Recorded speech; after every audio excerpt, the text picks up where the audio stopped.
La ciudad de San Sebastián está desarrollando un plan de choque en materia de vivienda para atajar una de las principales preocupaciones de sus ciudadanos.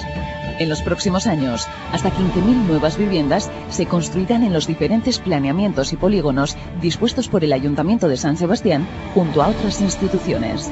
Solo a lo largo de este año 2007 se pondrán en juego 2.600 nuevas viviendas protegidas.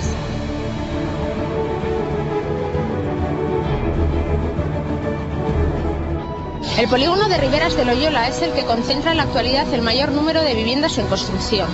Al final del proceso contará con 2.026 viviendas, de las que 684 serán de protección oficial y de ellas 245 en régimen de alquiler.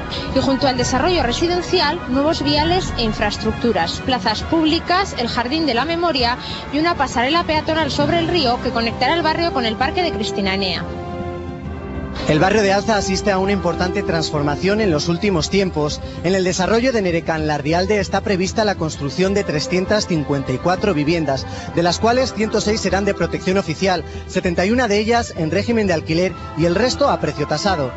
Pero además se construirá una gran plaza pública de 6.000 metros cuadrados, una escuela infantil, aparcamientos subterráneos para residentes, un polideportivo y una unidad de servicios municipales.